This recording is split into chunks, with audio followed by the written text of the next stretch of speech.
À ce qu'il paraît, le CNRD et son président, le colonel Mamadi Doumbouya, sont en train de lancer une campagne de traque contre les gens qui font des vidéos sur Internet. En un mot, je veux parler ici des blogueurs, les gens qui font des collages de vidéos, ceux qui parlent de l'actualité et de ceux aussi qui réellement font des vidéos contre le régime en place. Nous les Guinéens, nous le savons très bien que la plupart des personnes qui font des vidéos ont tous des registres qui sont différents. Mais ce qu'il faut reconnaître, c'est que la plupart de ceux qui font des vidéos sur Internet s'attaquent publiquement au gouvernement. Cette information a été relatée par une radio privée de la place du nom de Film FM, précisément par le journaliste qu'on appelle Lincoln. Je n'arrête pas de dire dans mes vidéos que beaucoup de radios privées dans notre pays ne font pas leur travail. Ils s'attardent seulement à des futilités et ils ne font que parler surtout de la politique. Et si c'est comme ça, pourquoi est-ce que les blogueurs aussi ne vont pas parler de politique ? Étant donné que la place de ces radios privées devait jouer un rôle très important dans notre nation. Pourquoi elles ne parlent pas des sujets comme le civisme? Parce que à Conakry, les gens ne connaissent pas leurs droits et leurs devoirs. Pourquoi ne pas parler surtout de ces étrangers comme les Indiens et les Chinois qui viennent surtout installer des sociétés où ils font des contrefaçons et que à longueur de journée, les Guinéens sont empoisonnés à travers les produits qu'ils réparent? Pourquoi les radios privées ne peuvent pas parler surtout de tous ces maux qui gangrènent notre société et que voilà, c'est le rôle des radios privées pour relever ça, pour que l'information puisse partir jusqu'au haut de la hiérarchie de notre gouvernement. Bonjour et bienvenue à tous dans cette nouvelle vidéo. Je suis Gaspard et si c'est la première fois que vous regardez une de mes vidéos, n'oubliez pas de vous abonner, partager puisque ça pourrait intéresser aussi d'autres personnes.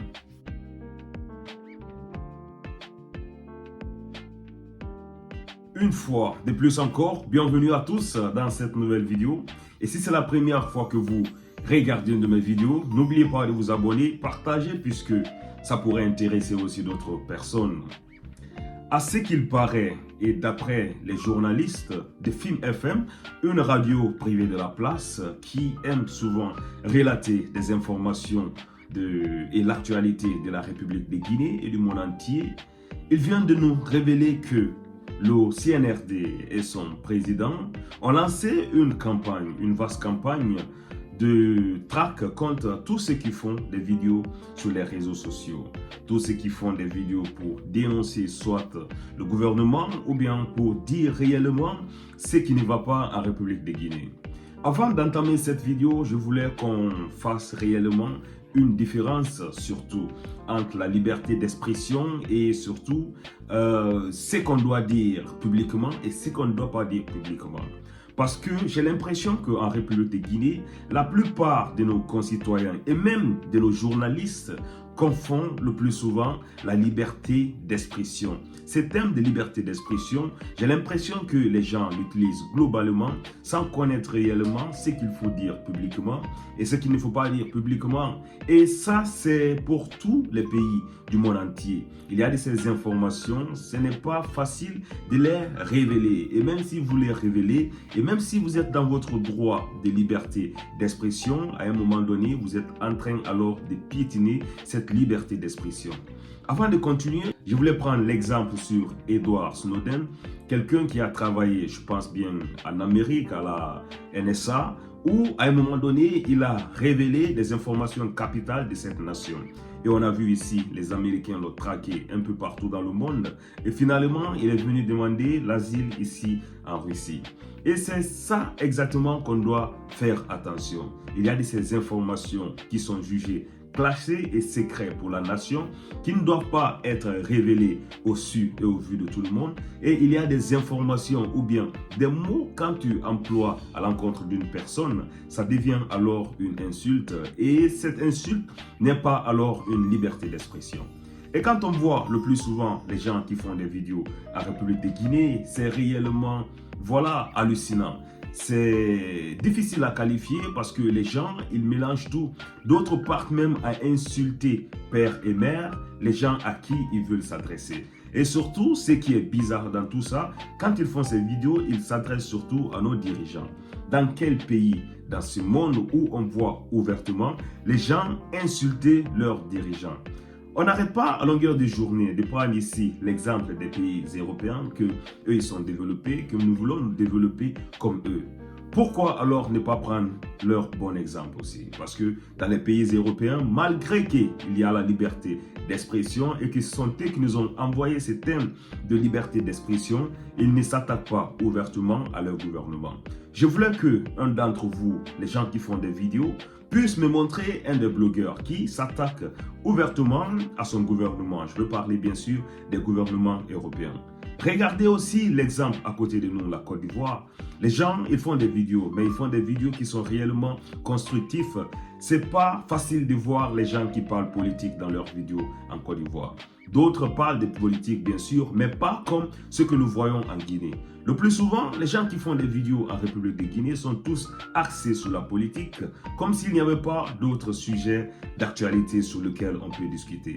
J'étais en Guinée il n'y a pas longtemps et je me suis promené un peu partout et je me suis rendu compte qu'il y a beaucoup de faits de société qu'on doit en discuter, qu'on doit en parler. Mais l'effet de la politique, du fait que à longueur de journée, les gens écoutent politique dans la radio, les gens écoutent politique dans les rues, dans les marchés, ça a dominé tout le monde et que quand on ne parle pas politique, tes vidéos ne sont pas suivies. Et pourtant, il y a des sujets qui sont réellement intéressants qu'on doit discuter. Comme parler du civisme, parce que le Guinéen n'est pas civique. Il faut se dire la vérité, le Guinéen n'est pas civilisé. Il ne peut pas prendre soin de ses biens et il veut tout gâter et dire que c'est la faute au gouvernement. Je me suis promené un peu partout à Conakry, que ce soit dans les bureaux, dans les marchés. Je me rends compte qu'il y a beaucoup de sujets qu'on doit discuter, surtout dans les radios privées. Parce que ça, c'est le rôle des radios privées, sensibiliser notre population, les montrer quel est leur droit, quel est leur devoir, mais pas pour venir s'asseoir ici, parler de politique et surtout parler des faits divers, soi-disant que le gouvernement est en train de chercher ou bien à lancer une campagne de chasse contre toutes ces personnes qui font des vidéos en République de Guinée. Si nous-mêmes nous voyons et que nous sommes conscients de ce que nous faisons, on se rend compte que la plupart des personnes qui font des vidéos en République de Guinée sont des gens qui insultent.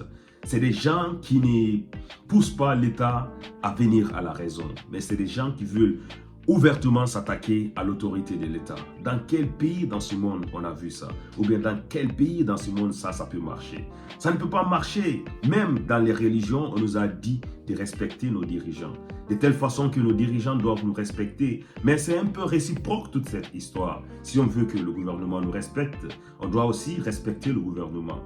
Et le gouvernement aussi sait très bien qu'ils sont là pour leur peuple. Et si on veut faire changer d'avis au gouvernement, il y a une manière catholique de procéder. Pas seulement venir s'arrêter derrière sa caméra et puis dire n'importe quelle chose concernant nos dirigeants. C'est quand même hallucinant.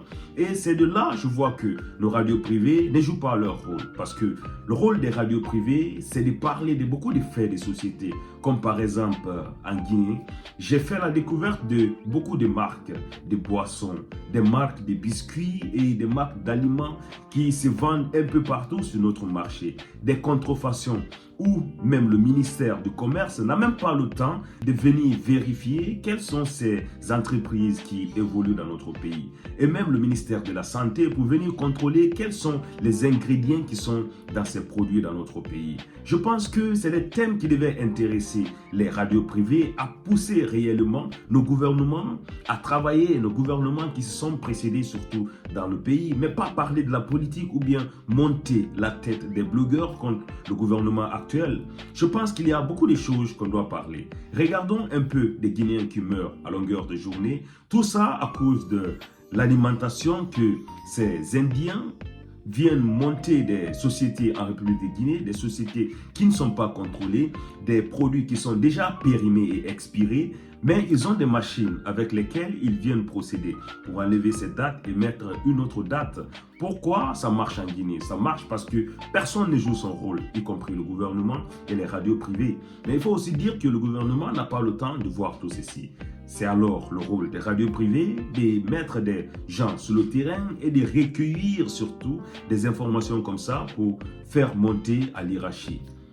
Malheureusement qu'en Guinée, il faut parler de politique. Si tu ne parles pas de politique, tu n'es pas suivi.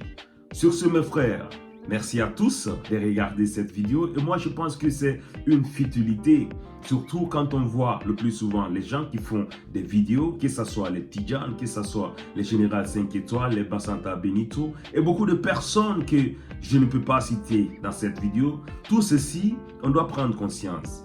Asseoir 2 secondes et regarder leurs vidéos et écouter attentivement ce qu'ils sont en train de dire. Pour dire après que réellement ce que le gouvernement est en train de dire que c'est faux, ou bien pour dire que réellement tout ça c'est une liberté d'expression. À un moment donné, on exagère notre liberté d'expression et ça devient une offense pour nos compatriotes et pour nos frères avec qui on veut soit le faire changer d'avis. Merci à tous de regarder cette vidéo, mes frères, et on se retrouve à très bientôt pour une nouvelle vidéo. À plus.